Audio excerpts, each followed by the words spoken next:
Ven, ven, ven. Benignísimo Dios de infinita caridad que tanto más los hombres. Está en la novena usted. Es que se me pegó y novena sin buñuelos. No, ya vienen los buñuelos, ya vienen los buñuelos. Andamos a pedir los buñuelos porque estamos en un especial Es un especial de Navidad, pues... Pero no han dicho nada de mi uso. Ah, ¿qué tal? muestre, párese. Me lo Muestre prestó qué dice. la tía. Pero La tía- mire, la es que tía ¿qué Claudia. dice? Buñuelos... Anchil. Anchil, no, eso No está tengo ni idea hecho- qué es eso. No. Buñuelos Y y entonces parchao. eso de la tía, De la un tía. regalo de la tía. Sí, La- claro. de la tía Claudia. Este programa es en honor a las tías. Las tías con las que cantamos. Yo soy tía. Con que cantamos los villancicos. Sí, claro. Ustedes hacen Ven, novena ven, familiar. Con guitarra y todo. Ven Ah, a sí. nuestra... Sí. Ah, ¿Y quién esto sirve para la novena. Claro. Ven. Aquí los van a ver Ven, cantando. Ven Dios de a infinita nuestras caridad que tanto almas, amaste a los niñito. hombres. Bueno, con juicio, diría mi mamá. Este es un especial porque ya, digamos, cerramos el año informativo en Mesa Central desde el periódico El Colombiano de Medellín. Me acompañan Juan Diego Ortiz, Daniel Rivera. Solo para presentarles vamos a hacer una selección de nuestros momentos que no son los nuestros, sino los del país.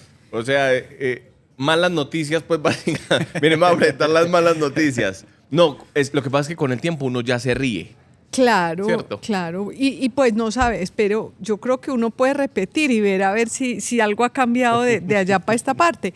Nuestra primera noticia, nuestro primer análisis que hicimos en esta selección es, ¿se acuerdan? El reality show de la Casa de Nariño, ¿no? Exactamente. Ese reality cambió la El cara a historia, cara, el cara a cara. cambió la historia del gobierno de Gustavo ¿Se Petro. acuerdan que fue la vez que convocaron a ese consejo extraordinario que se iba a televisar y que fue como idea de Benedetti y allá que lloraron? Benedetti- Una mala idea. Y Benedetti era así, ¿cómo era? Serio. Serio, Peinado, sí. lo más de bien Y Petro peinado. imperturbable. Y Y Susana escribía- Muhammad llorando. Oiga, Y Francia Márquez también. y Benedetti escribía y no decía nada. Ahora no hay quien lo calle. Exactamente. Es decir, el cierre de año, eso Hasta era muy matoneador. hablando hasta por los codos, pero bueno, hicimos el análisis de ese capítulo.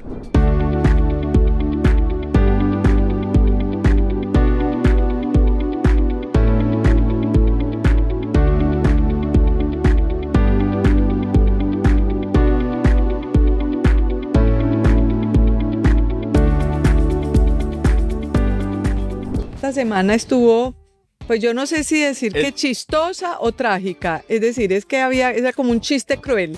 Es muy difícil que nadie sepa de qué vamos a hablar, ¿cierto? Porque es que todo fue tan grande y tan evidente, pero yo Y creo todo que el mundo tiene su opinión de tema. tragicomedia. Sí. Tragicomedia. Pero no, ¿qué tal? Lo que pasa es que yo digo que es un chiste cruel porque lo que vimos fue dramático, trágico, pero los chistes que han sacado es que yo no sé si usted vio yo creo que todo el mundo lo vio, cómo montaron el Consejo de Ministros, porque de eso es nuestro primer tema es el Consejo de Ministros.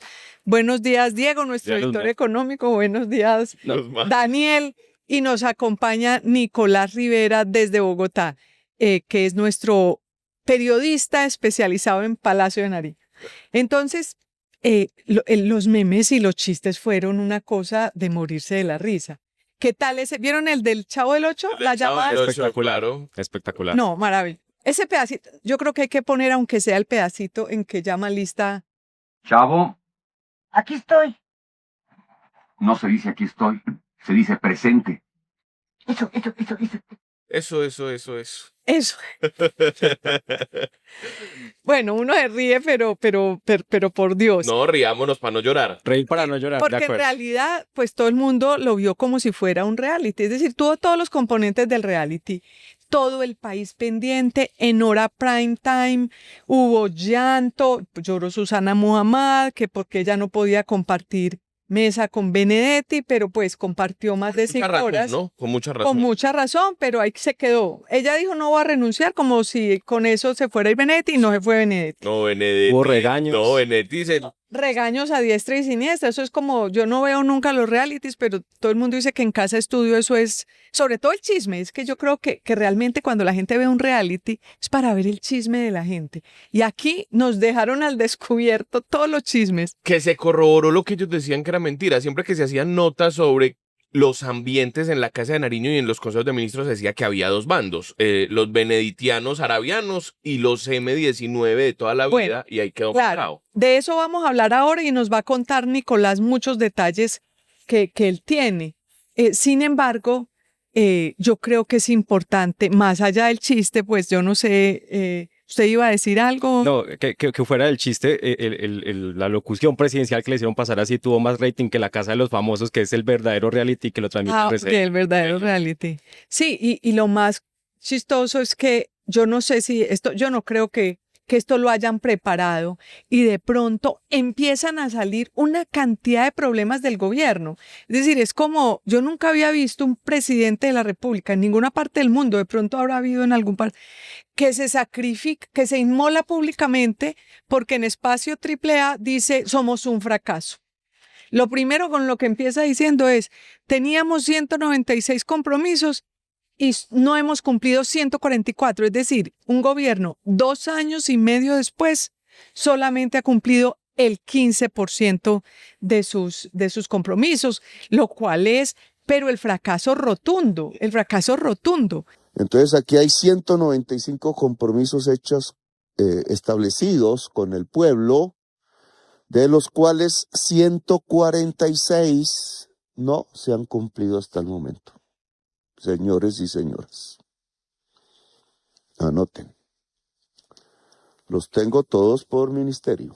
Y entonces el presidente todo el tiempo era diciendo, no, pero es culpa suya, ministro. No, pero es culpa suya, ministro del Interior, de Educación. No, ministra de Justicia, usted no ha cumplido sus 2 compromisos. A todo el mundo le fue repartiendo culpas como si él fuera un convidado de piedra en el gobierno nacional. Él era el veedor, no el presidente, ¿no? Él estaba Él no pendiente. escogió a los ministros, él no es el responsable final. Pues un poquito lo que siempre nos ha demostrado ser Gustavo Petro. Gustavo Petro ha pasado por el mundo y por la vida echándole culpa a todo el mundo de a lo que a él le pasa. Es decir, él no asume ninguna responsabilidad. Recordemos lo del hijo. Si yo no lo crié. Yo no lo crié. Ajá. O recordemos cuando iba a ir a Naciones Unidas, que dijo, voy a ir a Naciones Unidas a denunciar que el Estado colombiano no está respondiendo con el acuerdo de paz, cuando él era el jefe de Estado. La semana pasada vos dijiste lo de la protesta por las tarifas de energía. Salió a protestar por las tarifas de energía que son responsabilidad de él. Es muy impresionante porque él no se niega a sí mismo, es decir, él siempre lleva la contraria. Él siempre protesta aún contra su mismo gobierno. Es lo único que sabe hacer. Es decir, eso es lo que ha hecho toda su vida. Protestar, criticar, zarandear, latigar a los demás como si él fuera un ser supremo, superior, que no se equivoca, el sabio de la tribu. Todo lo que él dice es lo que está perfecto y los demás son una mano de mediocres que no son capaces de hacer las cosas que se No, necesitan. y también llama la atención que la mayoría de los ministros asienten a esos llamados de atención de Petro confirmando ese fracaso. La mayoría, el ministro de Minas, por ejemplo, confirmaba el fracaso, no dijo ni una palabra ante ese regaño que tuvo Porque Petro. además les da miedo pelearle, porque Claro. todo el que le ha peleado ha salido del gobierno. No, pero además, con las cámaras encima, yo creo que ellos eran más conscientes del desbordamiento de eso y del papelón que estaban haciendo ante el país que muchos preferían callar. Y que el mismo Gustavo Petro, porque es que yo creo que ese es un rasgo de su personalidad. Es decir, es un rasgo como que él disocia, como que mi papel siempre va a ser protestar, criticar, cuestionar. Yo no soy responsable de nada. Es como una cosa que disocia su personalidad. Pero pues, dicho esto, hay que empezar a hablar de las renuncias.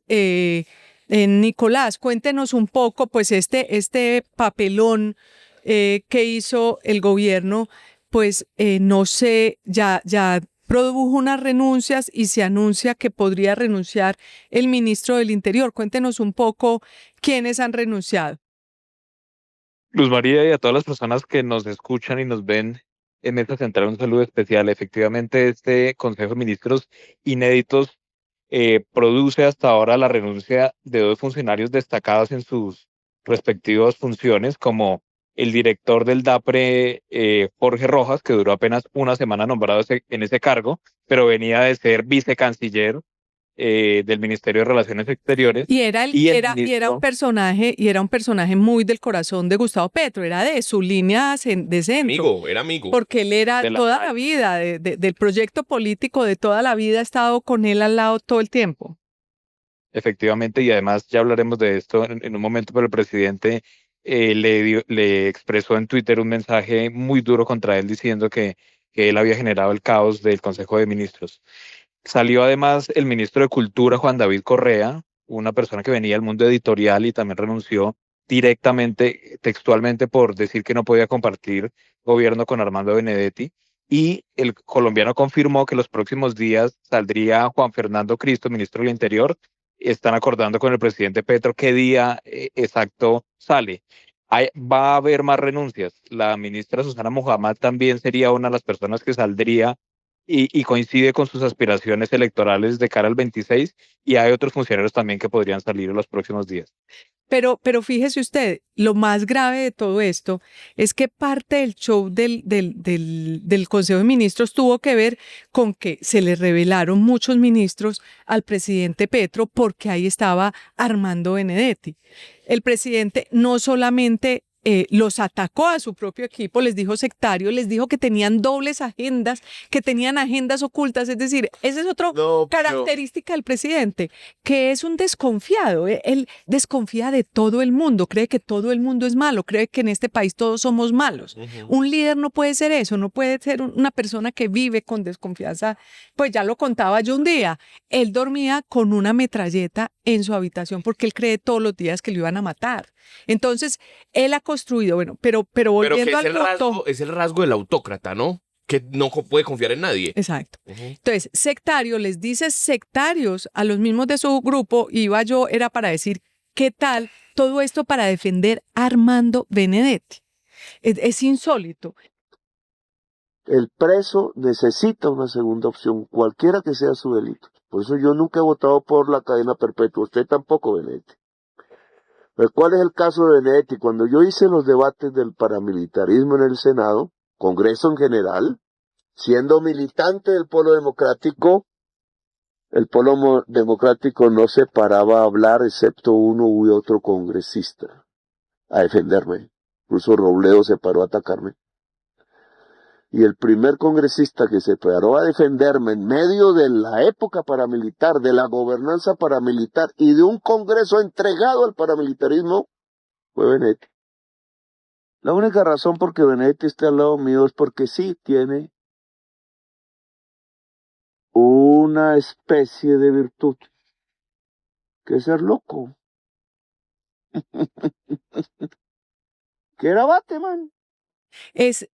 Uno podría pensar, ellos han querido mostrarlo porque que es mucho el amor que se tienen, pero lo evidentemente, como dicen por ahí, tiene 15.000 razones de peso Gustavo Petro para sacar. para tener a Armando Benedetti. Lo que se dice, todo lo que le sabe, los 15.000 millones. Los 15.000 millones que dijo él, que todos saben de dónde vino esa plata de la campaña, porque es realmente impresentable que el presidente de la República mantenga a Armando Benedetti y sacrifique a todo su equipo, a todo el equipo que ha conservado con él el proyecto político de izquierda. Es decir, el presidente renuncia, ahora sí, realmente renuncia a los valores y a las convicciones ideológicas que él tiene solamente para salvar su pellejo.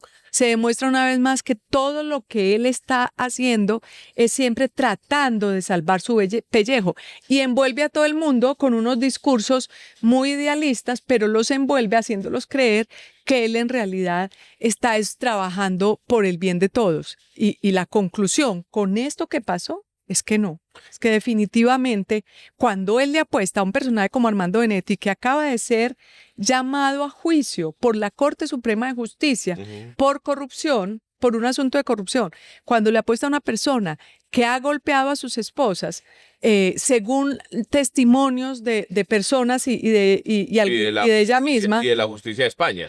Entonces, ¿cómo nos va a decir que prefiere a él que a todo su equipo de gobierno si no es porque Armando Benedetti le debe decir, presidente, usted verá qué hacemos? De hecho, ya él fue el que filtró los audios, a la revista Semana cuando la Ese pelea con evidente que Sarabia. lo hizo él. Él los filtró fue para decirle al presidente, venga, usted me hace a mí, me cuida a mí, o ahí nos O se vemos. le viene un derrumbe. Pero, Luzma, Gustavo Bolívar dio una entrevista en la W Radio. Y entonces él dijo que cuando él estaba en la campaña para la alcaldía de Bogotá, que él era muy digno y que él no se iba a sentar con concejales zampones. En la campaña necesitaban a un político que se sentara con los zampones de la política nacional. Y que ese político era Armando Benedetti.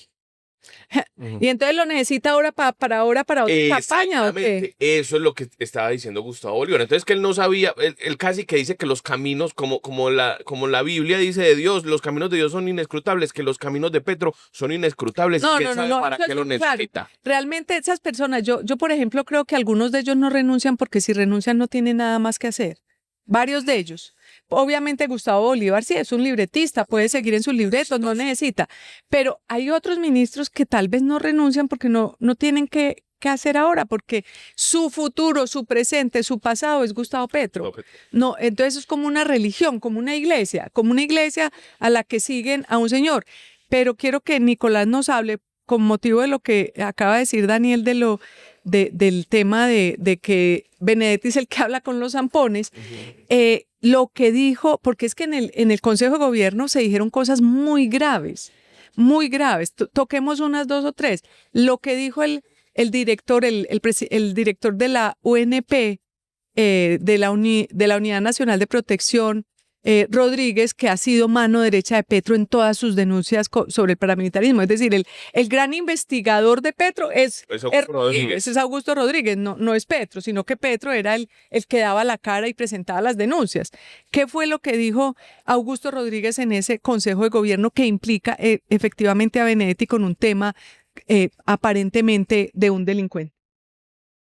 Luz María, el director de la UNP señaló a Benedetti de presuntamente haberse reunido con alias Papá Pitufo, conocido como el zar del contrabando, durante la campaña de 2022, y Rodríguez asegura que puede sostener que esa reunión sí existió y que alias Papá Pitufo querría ingresar dinero ilegal a la campaña del presidente y que en su momento el director de la UNP le advirtió al entonces candidato Petro. Además, el comentario de Rodríguez, que es de la entraña, como ustedes decían, del presidente, se sumó al hecho de que como Petro comparó a Benedetti con Batman, el excomandante del M-19, pues Augusto expresó su molestia por esa comparación y dijo que él no era ningún sectario y que insistía en que era insostenible la presencia de Armando Benedetti. Por último, para terminar, quiero pedir un inmenso favor. ¿Sí? No acepto que se compare el señor Benedetti con Jaime Bateman, que lo pongan en el mismo. Jaime Bateman, el hombre caribe, el hombre limpio, el hombre transparente, el hombre alegre, que nos enseñó a luchar con alegría. La revolución es una rumba. Sí, precisamente Augusto Rodríguez es una pieza fundamental en esa división que hay dentro de la Casa de Nariño. Es decir, eso que pasó en el Consejo de Gobierno era que ya era como una olla a presión. Ya el tema del problema entre los dos bandos había acumulado tanto gas que de pronto explotó. Entonces, realmente Augusto Rodríguez ha sido fundamental en esa pelea, porque Augusto Rodríguez fue el que finalmente, frente a el otro grupo que estaba, Laura Sarabia, uno no metería a Benedetti, digamos, ellos los petristas pura sangre los ponen juntos porque no son de ellos, pero ellos dos no están juntos.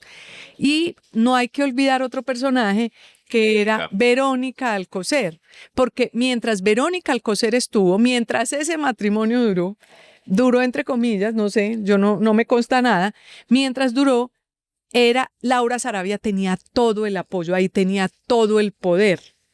Pero cuando ocurrió todo lo que ocurrió, que salió este video de Panamá, en el cual sale Gustavo Petro con una mujer, mucha gente piensa que es Augusto Rodríguez el que lo graba y lo filtra. En ese momento se rompió del todo, el presidente Petro se liberó de Verónica Alcocer voló de la Casa de Nariño, Laura Sarabia empieza a perder poder y todo el grupo de petristas pura sangre empieza a ganar el poder dentro de la Casa de Nariño. Desde ese momento es que Laura Sarabia dice, yo me voy, yo me quiero ir, yo me voy a ir, y entonces le ponen Que sea para donde los empresarios, ¿no? que para los empresarios, que entonces que me quiero ir para una embajada, finalmente le dan la Cancillería para sacarla de la Casa de Nariño, porque si bien no ha perdido el cariño y el aprecio del presidente Gustavo Petro, pues ya perdió toda la capacidad de maniobra que podía tener y ganaron. En teoría ganaron. Ellos creían que iban a ganar. En teoría ganaron, pero con lo que pasó en el Consejo de Ministros, Eso fue. la impresión que da es que Petro les dice, a ver, usted aquí nadie ha ganado, el que manda aquí soy yo y yo hago lo que me da la gana, más o menos. Sí. Pero no sé, Nicolás, ¿usted qué más sabe del tema? Sí, Luz María, precisamente devolviéndonos un poco al Consejo de Ministros, esto que usted acaba de escribir desembocó, podría decirse que Benedetti es la gota que terminó de derramar el vaso, porque antes del Consejo de Ministros, ¿qué sucedió? Nosotros conocimos que hacia mediodía Gustavo Bolívar le escribió al presidente que junto a un grupo numeroso de funcionarios del gabinete querían expresarle una inconformidad. Al El presidente le famoso advirtieron. chat que tienen es que tienen un chat que lo han llamado el chat del sindicato, Sin trabajo le pusieron. sin trabajo. Sí, le pusieron a ese chat donde están todos los ministros como Susana Mohammad, Glorinés Ramírez de Trabajo, el ministro de Cultura estaba Gustavo Bolívar, está Iván Cepeda, está el del DNP, todos los que salieron a Alexander López, todos los que salieron a apoyar a Susana Mohammad cuando dijo que ella no se quedaba ahí sentada, y a la vicepresidenta son los mismos que son parte de ese chat, De ese sindicato. de ese sindicato. Entonces, ¿qué pasó ahí en ese cuento? Al presidente le advirtieron que ese grupo de personas quería exponerle de nuevo la molestia por la presencia de Benedetti, que tenían el apoyo de Jorge Rojas para expresar al presidente esa molestia, y el presidente resolvió, al parecer por consejo del propio Benedetti, aunque personas cercanas a Benedetti lo niegan, que había que transmitir el Consejo de Ministros en formato de locución, porque eso además condicionaba a los canales privados para transmitir, como terminó sucediendo, el Consejo durante varias horas, pues por un partido de fútbol, pero la transmisión siguió hasta más de las 11 de la noche. Sí, Y si no entonces hubiera llegaron al partido de Consejo. fútbol, habríamos seguido derecho, ¿no? No hubiéramos cerrado periódico. Y lo pararon porque ellos sabían que si paraban el partido de fútbol se iba en contra de ellos. Claro. Ujú. Exactamente. Llegaron al Consejo y por sorpresa se dieron cuenta que Benedetti, y el propio presidente lo expuso, había diseñado con su oficina de despacho presidencial un informe donde aparecían las metas de cumplimiento de cada ministerio, y nos dijeron a nosotros varios ministros que ese informe estaba desactualizado en algunos casos, pero además que no confiaban que lo hubiera hecho evidentemente Benedetti, lo que generó que la primera persona que expresara su molestia directa fuera la vicepresidencia Francia Márquez, y eso desencadenó las otras reacciones que conocemos, como la del Buen ministra dato. Susana Mohammad. Entonces, la ministra de Justicia no sabía de esos compromisos. ¿Será que uno a veces dice, será que entonces esto es para decir estamos muy mal y de pronto le meten el acelerador y al final, cuando ya terminen casi gobierno, dicen cumplimos los 195 compromisos? Por momentos pensé que eso podía ocurrir, pero A propósito de lo que dice Nicolás, es una suerte de jaula lo que hizo Gustavo Bolívar, porque lo que se dice también es que él le dice al presidente en su momento, le dice como, bueno, vamos a ponerle las cámaras, vamos a ponerlos en la televisión nacional, a ver si son capaces de decir todo lo que tienen contra mí, a ver si con la audiencia también son capaces de decir lo que van a hacer en el Consejo de Ministros, que era privado. Y fueron capaces, y Gustavo Bolívar también confirma eso, que él incluso minutos antes, cuando se sienta, se prepara, ve las cámaras, se sorprende y le dice al presidente, ¿por qué hay cámaras acá? Y el presidente le dice, porque esto va a ser transmitido en televisión nacional, y también genera un poco de molestia, como decía Nicolás, en el gabinete. Y finalmente el que termina renunciando y yéndose maltratado es Jorge Rojas, que no fue el que proyectó todo Nada que eso. ver con eso. Pero bueno, no nos podemos terminar este capítulo sin decir, tal vez para mí, una de las partes más graves, además de todo lo que ya hemos dicho, y es cómo los ministros del gobierno de Gustavo Petro ven el desastre del tema de la seguridad del país. Es decir, vimos a la vicepresidenta, es que yo quiero que la pongamos, cuando ella menciona lo de que sus tías la llamaron el día anterior, ella casi sollozando, que a sus tías les cae balas y que dice, estábamos mejor. Ellas me dicen que estaban mejor antes de que yo llegara a este gobierno. Eso me duele mucho, dijo la canciller, la vicepresidenta. Mi propia familia diciendo, ve aquí, nos están cayendo ¿cómo se llaman esos? Casquillos de los disparos, ¿sí? Y es algo que me duele, presidente. A mí me duele que mi gente me diga que estaba mejor antes de que yo llegara a ser parte de este gobierno que ahora. Luego, la ministra de Justicia, con mucha elegancia, más o menos le dijo a Petro, el programa de paz total es un desastre. Eso se están aprovechando todos los grupos, la gente está viviendo en inseguridad permanente, etc. Pero el tema se lo claman desde todas las regiones y yo se lo he dicho personalmente y se lo vuelvo a decir. La población hoy está sintiéndose en una inseguridad permanente, bajo el fuego de grupos que no entienden, algunos, la bondad del proceso de paz. Y por último, el ministro de Defensa dice que no han podido ir a El Plateado, no han podido, que porque es imposible la articulación entre las entidades del gobierno. Que reciben ministros y funcionarios más abajo, que se les vuelve verdad, y entonces quedó el sabotaje. Bueno, entonces no Entonces no conozco, entramos al plateado por eso. entonces no conozco, no se ha entrado al plateado porque no ha habido una decisión articulada del gobierno para entrar al plateado. ¿Cuándo fue que fueron al Plateado, que llegaron con uno? No, hace meses que no fue el presidente, sino que fue con otra. Pero un show pues a mí me da pena y pesar con unas personas ahí valiosas que les tocó irse a poner unos chalecos antibalas y de pronto, y fueron allá, y hoy 3 meses y medio después, eso fue en octubre, 3 meses y medio después, el ministro de Defensa dice, no hemos podido entrar al Plateado, no hemos podido tomarnos de verdad el Plateado. Entonces todo es un show. Es decir, esto otro también fue un show. Y en ese show además no le importó al presidente todo lo grave que dijeron todos. No le importó. Y otra cosa, Se dedicó al tema del chisme, a que tú eres un sectario, a que a las mujeres en el M19 lo que hace, que A las más o menos, bonitas las ponían a cuidar a los. más o menos las bonitas cuidaran a Benedetti. Yo me imagino las conversaciones del presidente Petro con Benedetti. No, en el M19 a las bonitas, y Benedetti, traiga las bonitas del M19.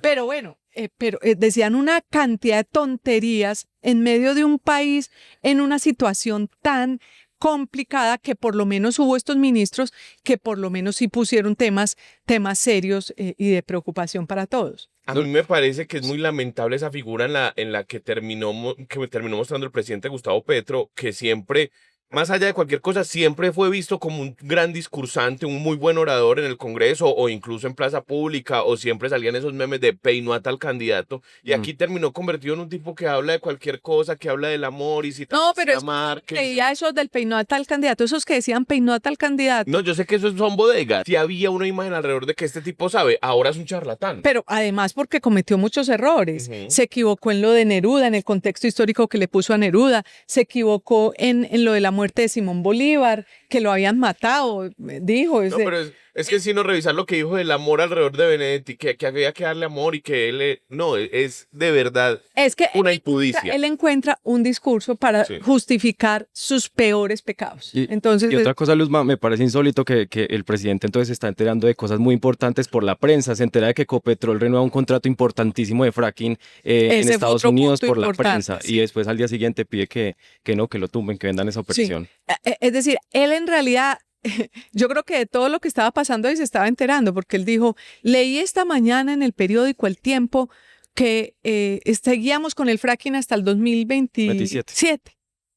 ¿Cómo así? ¿Quién dijo? Si aquí eso no se permite. Es decir, un tema tan importante como ese no lo conocía. Entonces, en realidad él se la pasa entre el Twitter y diseñando discursos que ya cada vez son más repetitivos, de Aureliano Buendía, de Simón Bolívar, del M19. Si uno lo oye, es lo mismo que ha dicho permanentemente. Nicolás, para terminar, ¿tenías algo?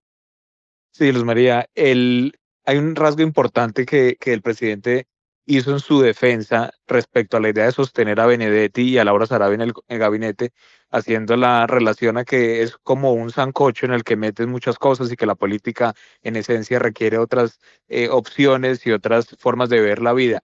Pero ese mismo rasero no lo aplicó cuando al inicio del gobierno sacó a personas de otras orillas más de centro, Alejandro Gaviria, Cecilia López, José Antonio Campo, que se sepa hasta hoy con ningún cuestionamiento de tipo penal o como los que tiene Benedetti, y ahí los raseros del presidente no aplican de la misma manera. La pregunta es, ¿por qué con Benedetti es distinto? La defensa que dijo ese día acudió a todo tipo de figuras, le dijo que desde que era un loco y que esa era una supuesta virtud, hasta la defensa propia de que supuestamente era el único senador uribista que en su momento lo alcanzó a defender y en sus debates. Absolutamente atrapado por alguna situación anómala en manos de Armando Benedetti, el presidente de la República. Y justo hablando de eso, llamó la atención que fueron casi 6 horas de Consejo de Ministros y uno no le escuchó la voz a Benedetti, recibió palos, recibió de todo, pero el que lo defendió siempre fue Petro. Claro, él no podía hablar. Yo creo que hizo bien en no hablar. Yo quiero decir una cosa, Luzma, y es que a mí no me gusta mucho cuando ese discurso que se ha armado de que él está secuestrado sin duda le deben saber muchas cosas, pero no es que esté secuestrado es que es... Lo decidió. Lo decidió, exactamente. Uno es sus decisiones. Porque eso coincide, y coincido con lo que decía Nicolás, que realmente este discurso de Gustavo Petro fue una contradicción total a lo que él le había vendido al país. Quedó al descubierto un poco la mentira que él ha montado, porque cuando les dice sectarios a los de su grupo político, cuando toda la vida ha sido sectario él, cuando toda la vida los que no están con él es a los que él ataca.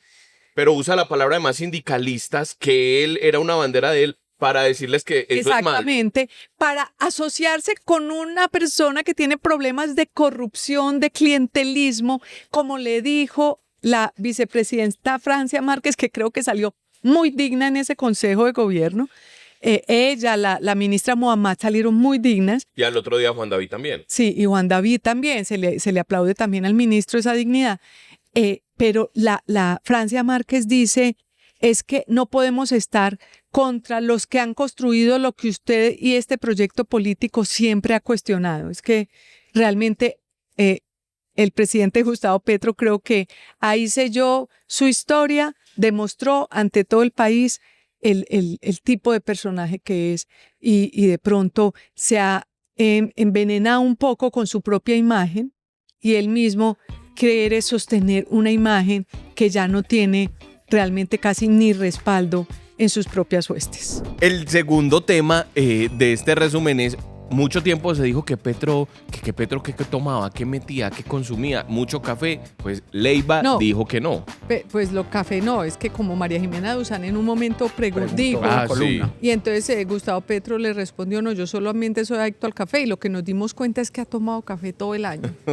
Eso sobre no todo para. por los consejos de ministros y los discursos. Depende de la hora, porque a veces no se ha levantado a las 4. Exactamente. No se sabe. Y ¿te un día acuerdas trina a las 3 de la mañana. Que le llegaron y estaba dormido. Pero ¿por qué me despertaron si eran las 4 de la tarde? Ya no lo tomamos en gracia, bueno, porque es que si no, lo otro nos es cortarnos enloquecemos. las venas, es decir, Sí, total. La posibilidad es cortarnos las venas de saber que estamos en manos, el país, de una persona que tiene una adicción a ciertas sustancias o buscarle el lado divertido al asunto. Y Leiva se le clavó pues con varias cartas en el año donde decía que en los viajes en los que se perdía el presidente pues se iba de juerga. Y esto, acuérdense que al final de año apareció un recibo de Petro en un burdel y dijo, un día contaré. Ah, sí, Portugal. ¿En qué me gasté Claro, esos 40 euros? euros? Veamos qué fue lo que dijimos en Mesa Central. Pues sí, el tema era el de las aspiraciones. ¿Aspiramos viajar a Brasil o aspiramos viajar a Francia? No, pero qué escache. Está como los cuentahuesos. Empezó como los cuentahuesos. Ese soy yo. Bueno, Payaso triste. el tema es el de la carta, la explosiva carta de Álvaro Leiva, que hay que hacer la digresión de decir, a nosotros Leiva no nos cae bien. Nos ha parecido que es un ser maluco para la historia de este país. Pues es que eso demuestra, lo que pasó con esa carta demuestra que es la persona que es Leiva. Exactamente, y de pronto por allá dice, de pronto está tarde para decir esto. No debí. Mientras él disfrutaba ser canciller, mientras paseaba con el mundo, Estaba en la burocracia. como no pavo hacía nada. real, y sus hermanas por todos lados. Es que En él eso fructuó eso. Sí. Mientras hacía todo eso, le parecía perfecto que el señor presidente de la República fuera drogadicto, según sus Según él. palabras. Ujú. pero ya que lo echaron, pues ya aprovechemos y sigamos aquí en la jugada. Eso es lo peorcito que hay en la gente cuando están en una mermelada y no dicen nada, pero una vez lo sacan de la mermelada y se Sobre empiezan todo cuando la mermelada es perversa para el país. Es que lo que hemos venido diciendo, tenemos un gobierno que está haciéndole mucho daño al país, pero entonces hay unas figurillas como esta, que entonces están gozando, se sienten reyes, se sienten monarcas, y entonces nos hacen aguantar que el país se acabe, pero mientras ellos disfrutan. Y como Leiva, que ya se salió, que lo sacaron denuncia, pues hoy hay varios. Me impresionó, por ejemplo, y este no es el tema, pero es un detalle menor, me impresionó ver a León Valencia, ver a Iván Cepeda defendiendo al presidente Gustavo Petro y ocultando, tapando la posibilidad de que él sea drogadicto y las consecuencias que tiene, no solamente para el presidente de la República, sino para el país, para el mismo Gustavo Petro. Todos quieren taparlo, todos quieren mantenerlo ahí, porque les sirve ahí. No están pensando si el señor sí tiene un problema de una enfermedad como esa, porque una adicción, de la manera como la describe Leiva, pues es una grave enfermedad y que hay que ayudarle a la gente. Y no solo eso, y enfermedad. uno diría, bueno, es que están protegiendo la institucionalidad, pero es que la institucionalidad ya está desprotegida porque en un editorial de esta semana recordamos en El Colombiano, cuando el presidente a las 3:30 de la mañana tuiteó unas incoherencias, se enfrenta a Donald Trump y el gobierno y el país termina perjudicado por eso. Que esa es una demostración de que probablemente le está afectando, si es verdad lo que dice Leiva, y pareciera serlo por muchas otras circunstancias, pues la manera de proceder en ciertas circunstancias es lo que estamos demostrando. Pero Santiago, cuéntenos un poco el contexto del tema de la carta, etcétera, qué dice, por qué la saca Leiva, cómo fue recibida. Yo quisiera empezar con esto. Esta no es la primera advertencia de ese tipo de un funcionario cercano al presidente. Realmente la primera fue la de Armando Benedetti en los audios que le envió a Laura Sarabia en junio de 2023. Recuerde que Benedetti decía, cuando Laura le argumentaba las razones para no nombrarlo en cargos públicos, que tenía problemas con las drogas, Benedetti le respondió, ¿será que tu jefe no hace un CLO? En ese audio queda claro que Benedetti se refiere al consumo de drogas, porque ese es el contexto de la conversación que tiene con Sarabia y esa es su queja a Sarabia sobre el jefe, que pues obviamente es el presidente de la República. Entonces esta no es la primera vez que un funcionario cercano al presidente habla de eso. Y también lo hizo en su momento María Jimena Duzán con una columna en la que le preguntaba al presidente pues si realmente eso que se decían en los círculos de poder era cierto o no. Que quisiera que ella tuviera como fuente a alguien muy cercano a Gustavo Petro, porque ella lo dijo con una certeza. Sí. Que hasta no sería raro que fuera el propio Leiva el que le hubiera contado esta historia a María Jimena Duzán. Sí. Es verdad. Y ya hablando de Leiva, pues esta es una carta que la almendra de la carta es todo lo que pasa en París. Eso es un viaje que hizo el presidente a un foro económico del 20 de junio al 23 de junio del 2023. Esa era la fecha original en el decreto por la ausencia del presidente en Colombia, pero a última hora, cuando los periodistas iban a regresar en el avión presidencial, les dijeron que había un cambio en la agenda y el presidente terminó regresando a Colombia el domingo 25 de junio. Se quedó sábado y domingo en Francia sin ninguna explicación pública. Que en ese momento nosotros lo registramos. Eran 10 periodistas los que habían ido acompañándolo. Cuando hicieron el check-out, ellos se fueron ya del hotel porque los habían citado al avión, y cuando llegaron, que el presidente no llegó y no aparecía, nadie daba razón.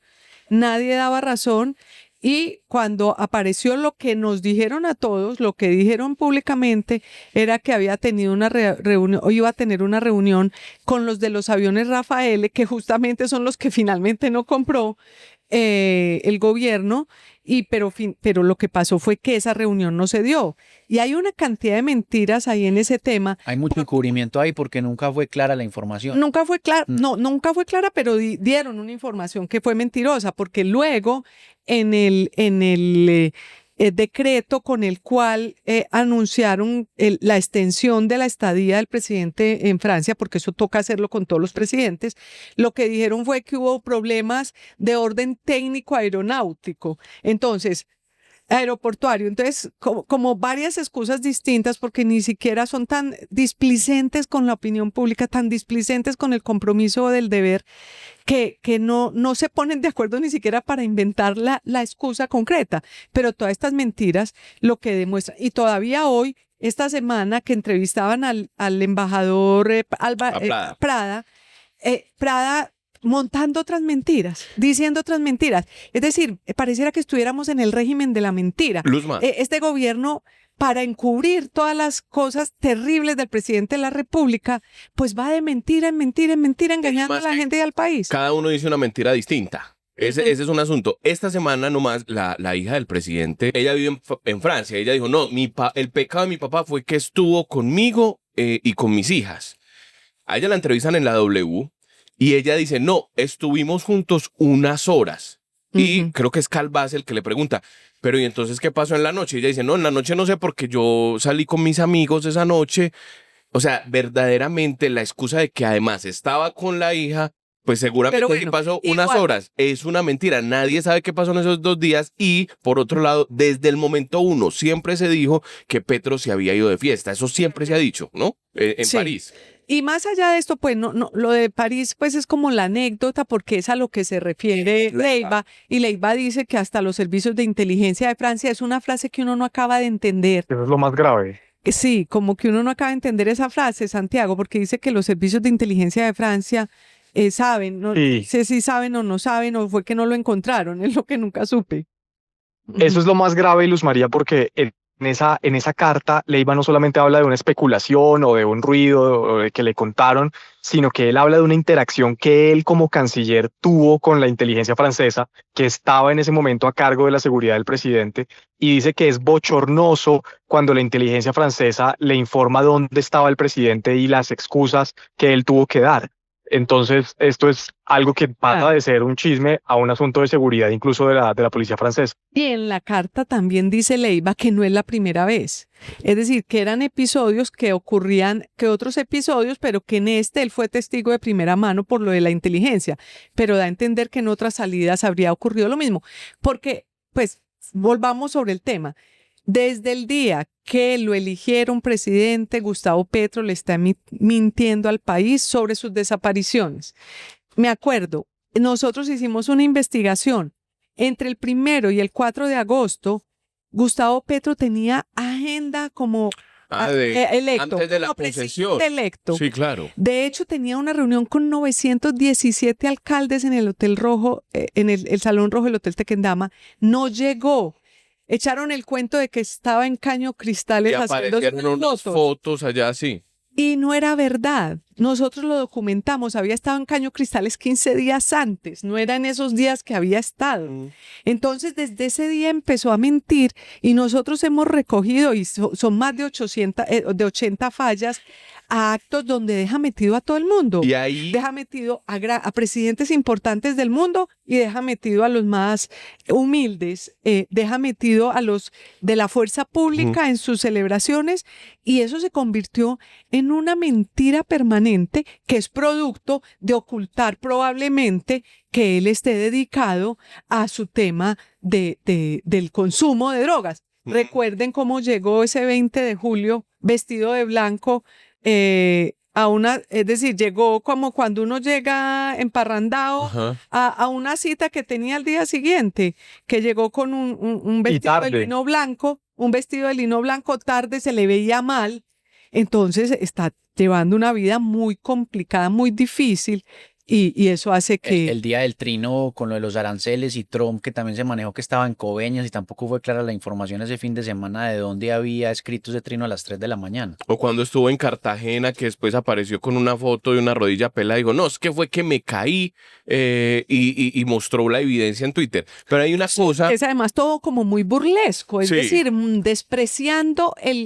despreciando la inteligencia de la gente, creyendo que la gente es bruta y le cree todo eso, cuando todo el país, falta todavía, como en el cuento del emperador está del desnudo. Vestido, falta el niño que diga, pues está desnudo, falta que dentro de su gobierno, ya han dicho muchos, les digan, señores, dejen de tapar la realidad, que le están haciendo un daño inmenso al país y a Gustavo Petro. Y hay una cosa, y es que desde esa investigación que hicimos, yo recuerdo que se dijo que había estado de fiesta con Benedetti. Alguien cercano al gobierno entrante, que era el de Petro, dijo, estaba de fiesta con Benedetti. Ahora bien, lo mismo dice Leiva en la carta. Dice usted ahí con sus cercanos, Benedetti y Laura Sarabia. Entonces él da a entender que es como los que le alcahuetean la fiesta más o menos, ¿no? Claro. No sé, Santi, ¿ibas a decir algo y te interrumpí o...? No, sobre ese evento, Luz María, que el presidente argumentó junto a las fuerzas militares cuando llegó tarde al desfile militar y tenía un traje de lino blanco. El argumento de ese momento es que había una gran amenaza para la seguridad del presidente, un atentado contra su vida, corroborado además por las agencias estadounidenses, pero sobre esa afirmación luego hubo mucha controversia porque eso nunca se probó. Sí, es que estamos ante un gobierno que le ha tocado echar una cantidad de cuentos para poder sostener al presidente de la República. Y en el fondo, porque el tema de la adicción hay muchos que sus defensores, como Iván Cepeda, que dicen que esta vez más o menos quieren acabarlo moralmente, como si fuera una mentira, pero en realidad es que ser un adicto, quien ha vivido o conoce de cerca a un adicto, sabe los graves problemas que puede tener para ejercer su cargo. Además, que muchos han dicho que es que eso es del fuero interno, que eso es de la vida personal.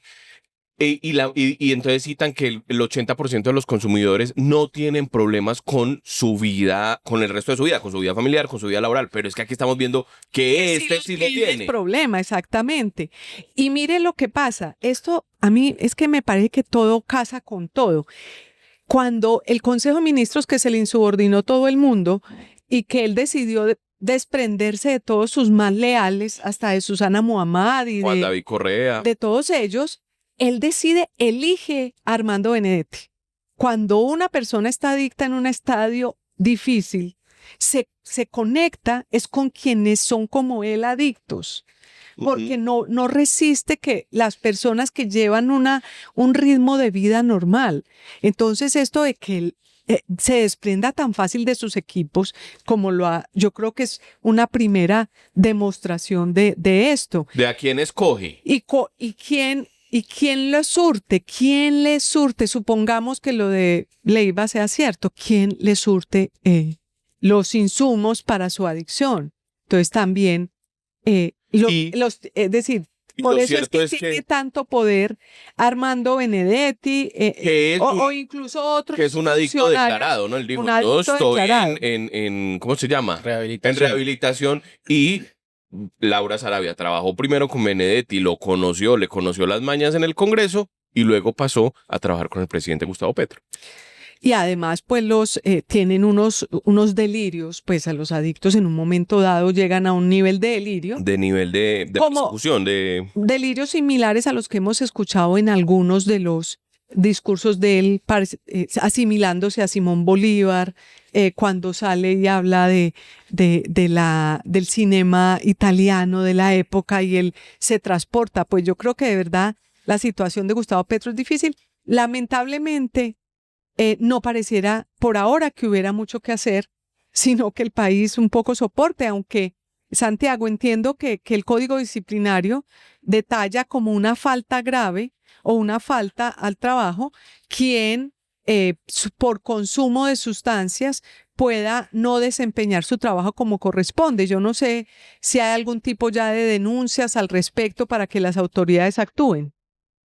Hay dos iniciativas de la oposición que son de Miguel Uribe y de María Fernanda Cabal. Miguel Uribe demandó el decreto con el que el presidente regresó a Colombia el 25 de junio y se modificó esa agenda en París, justamente pues porque no están claras las razones y Miguel Uribe considera que estas razones aeroportuarias pues son una mentira, y María Fernanda Cabal también elevó una acción al Congreso para que el Congreso revise qué posibilidades tiene de exigirle al presidente que presente un estado de salud, un informe de su estado de salud. Bueno, a mí de todas formas eso pues me parece que no es mayor cosa lo que pueden hacer con esto. Ojalá el presidente pueda superar eso. Lo que yo no sé, pues primero, ojalá se metiera en una rehabilitación, ojalá aceptara, ojalá no siguiera mintiendo, ojalá no siguiera negando y ni sus secuaces sigan negando la realidad. Primero, eso sería lo mejor para él y para el país.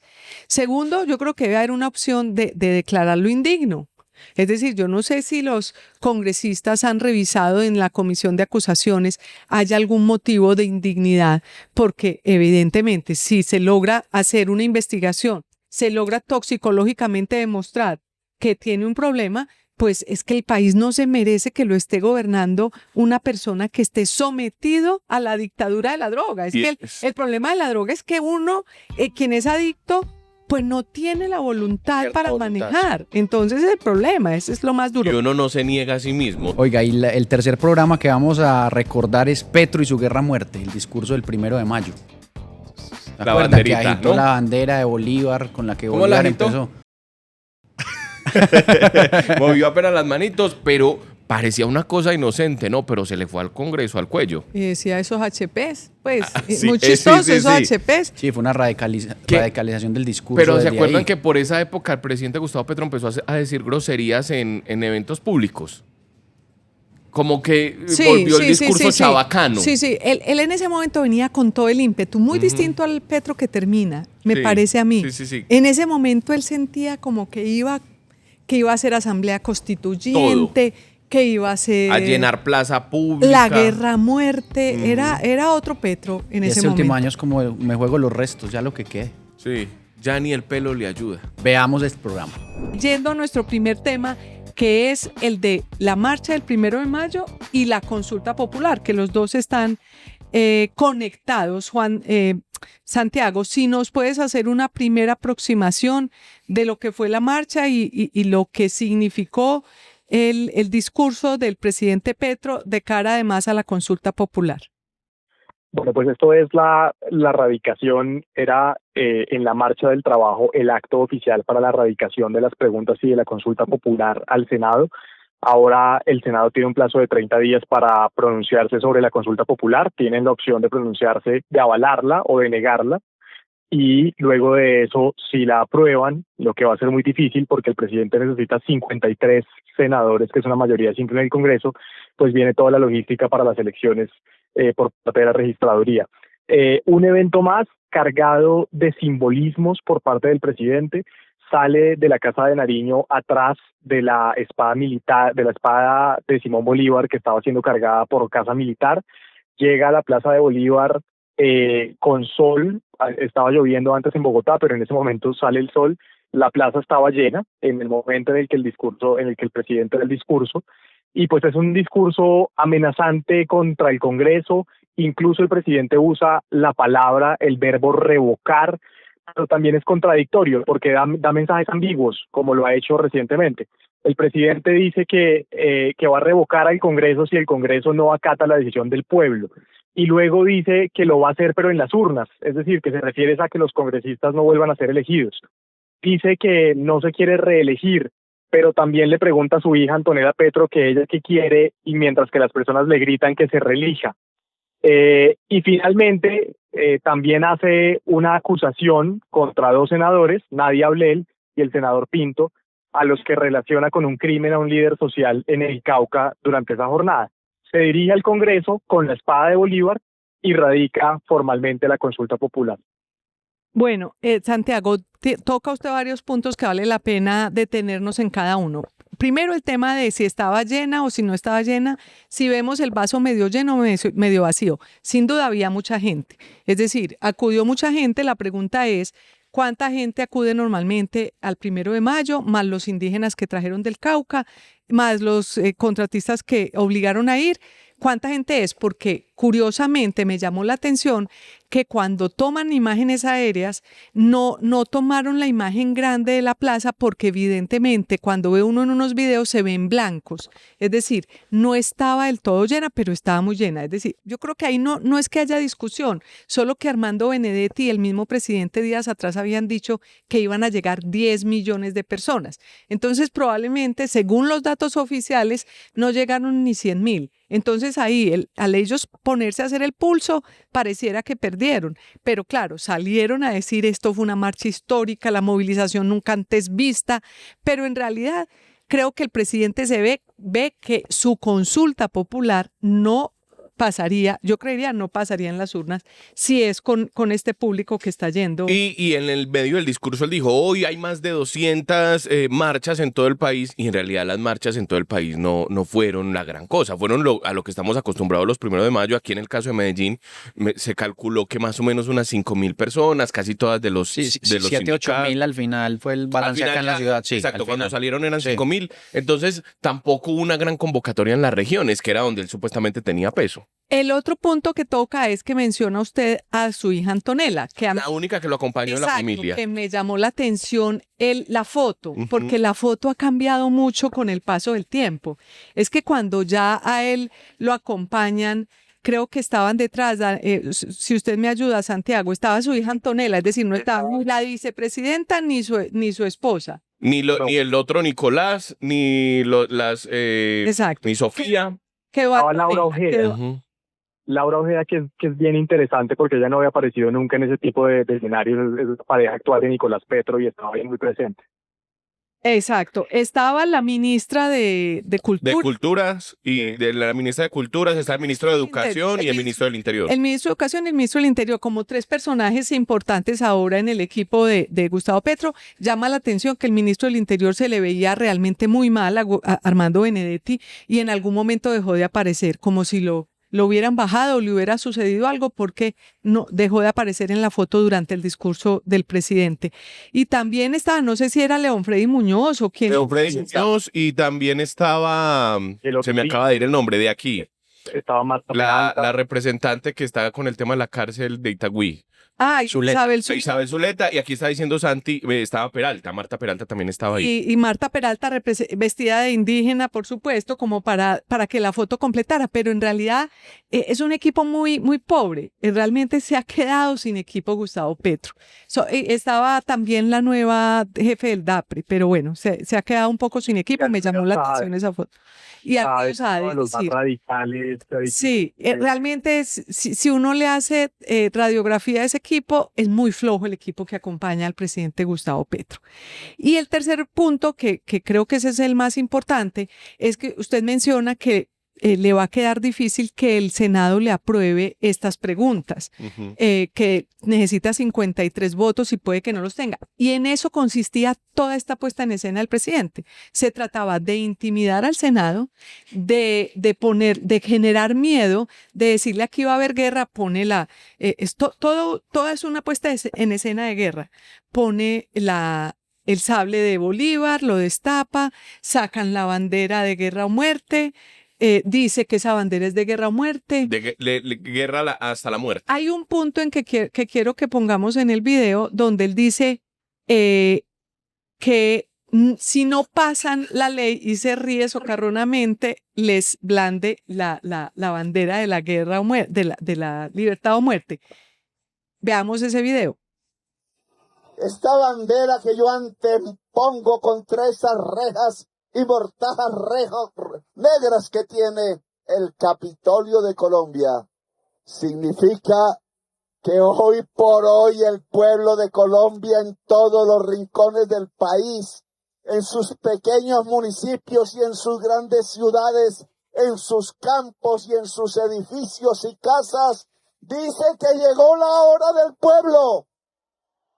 Ha llegado la hora del pueblo. No hay paso atrás. No hay paso atrás. Que lo oigan con toda claridad. Es la libertad y punto. Llegó la hora de la decisión. Llegó la hora de la democracia. Llegó la hora de la república. Y está en manos del pueblo. Por eso se esconden allá entre la mortaja negra. Ahora no veo un Congreso libre. ¿Cómo se les ocurre tender rejas negras a su alrededor? Por eso el pueblo está levantando la bandera que levantó Bolívar aquella vez. Esa bandera él mismo la llamó la bandera de la guerra a muerte.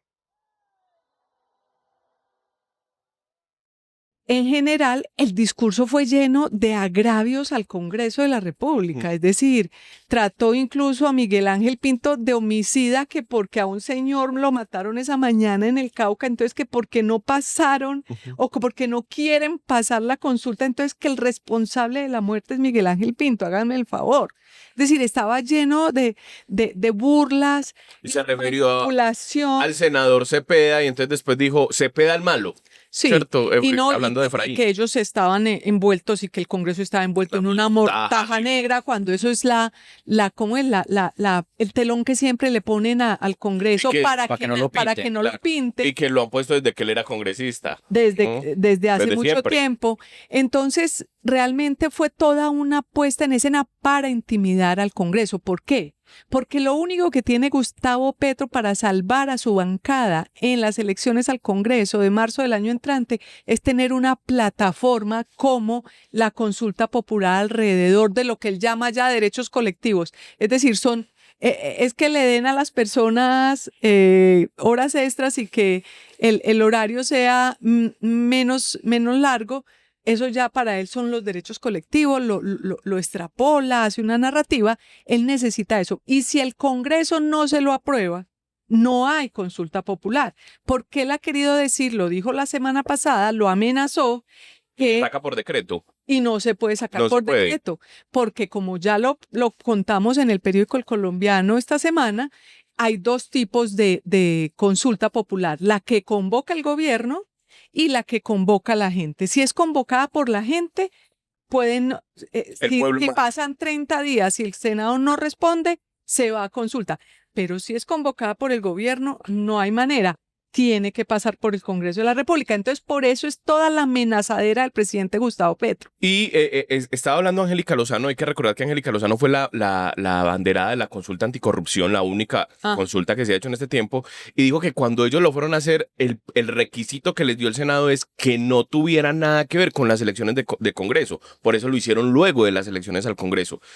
Lo que quiere Gustavo Petro es hacerlas antes de la elección del Congreso y por tanto entraría mal, además. Imagínense, estamos con un presidente dedicado a hacerle campaña a su partido político porque después del triunfo tan rotundo que tuvieron en las elecciones de 2022, pueden tener un fracaso rotundo en las elecciones de 2026. Entonces, ha dedicado todo su esfuerzo, todos sus días, todo su movimiento a intentar posicionar eso. Y en realidad, pero no se preocupa, es decir, ayer no mencionó nada de los problemas de seguridad del país, ni siquiera tuvo unas palabras para los más de 20 policías y soldados que han asesinado.